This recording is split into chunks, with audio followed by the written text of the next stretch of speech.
Պարոն Փաշինյան, շատ քննարկվեց Իրանի պատերազմի ֆոնին ձեր, այսպես ասած, բեռաշկի ուտելու հանգամանքը, բայց ես ուզում եմ տնտեսական մասով անդրադառնանք հարցին, արդյոք Իրանի հետ կապված մենք ունենք ապրանքային դիֆիցիտ, որովհետև նույն բեռաշկի համար, հաստատ ուտելու համար Իրանից նույն կաթնամթերքի հումք ենք մենք ներմուծում, կա այլ ընտրանքներ այս պահին, կառավարությունը տեսնում է այն ապրանքները, որը Իրանից բերվում է, այլ ընտրանքային երկրներից Հայաստան ներմուծում, սա առաջինը եւ երկրորդը կարճ, արդյոք դուք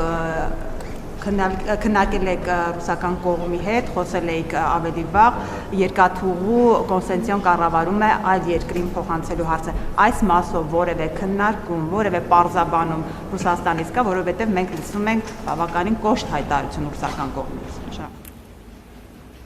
Այո, քննարկումներ կան աշխատանքային մակարդակում Ռուսաստանի Դաշնության մեր գործընկերների հետ եւ մենք հարցի վերաբերյալ նաեւ որոշակի ըմբռնում ենք տեսնում, ինչի համար շնորհակալ ենք, որովհետեւ ելի եմ ասում, մեր ասածի մեջ որևէ բան, որը ուղղված է Ռուսաստանի դեմ չկա։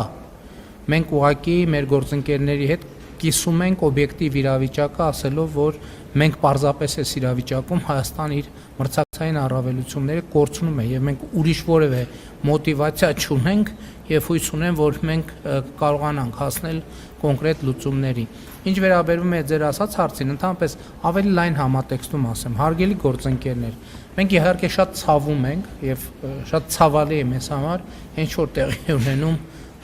Իրանի Իսլամական Հանրապետության շուրջ եւ ընդհանրապես տարածաշրջանում, բայց մենք պիտի արձանագրենք, որ ցավոք այս իրավիճակը նոր չէ։ Այսինքն նրանք, ովքեր ընդհանրապես միջազգային լրահոսին հետևում են,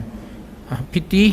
առնվազն մտավախություններ ունենային, որ այսպիսի իրադրություն կլինի։ Մենք, ես աստծի առիթ ունեցել ենք ասելու, որ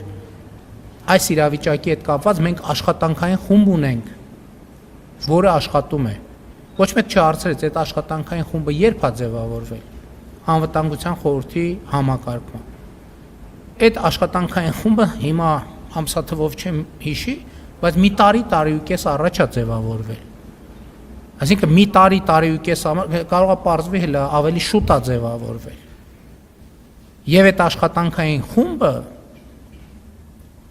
երբեմն ամենօրյա, երբեմն ամենժամյա, երբեմն ամեն ամսյա ռեժիմով աշխատում։ Պատկերացնում եք, ասենք, մի տարի առաջ կամ գուցե տարի ու կես առաջ դա ստուգել է վարչապետի որոշմամբ ստեղծվել է աշխատանքային խումբ։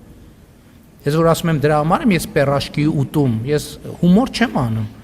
որովհետև այն միջոցները, որոնք պետք է ձեռնարկել այս իրադրության հետ կապված, մենք վաղուց ձեռնարկել ենք, որովհետև Իրանի շուրջ ռազմական իրադարձություններ 6 ամիս առաջ են, չէ՞ եղել։ Եվ 6 ամիս առաջից հետո ակնհայտ չէր, որ այլևս չեն լինելու։ Այսինքն մեր ինստիտուտները մշտապես աշխատում են այդ խնդրի շուրջ եւ այդ խնդրի վերաբերյալ։ Եվ շատ լավ է, որ ոչ թե այդ օրը առավոտյան պետք է վարչապետը ափալ-թափալ որոշումներ կայացնի, այլ այն որոշումները, որոնք բխում են իրադրությունից, ինստիտուցիոնալ առումով մի տարի ու կես, ես հիմա ուղղակի վախենում եմ շփոթել բանը, ամսաթիվը, եղել է այդ աշխատանքային խումբը։ Սա ասում եմ նրա համար, որ տպավորություն չստեղծվի, թե Հայաստանի կառավարությունը անհոգ է, ոչ, երբ որ բոլոր մնացածն էին անհոգ, Հայաստանի կառավարությունը իր գործողությունները կազմակերպում էր եւ որոշումները կայացնում էր։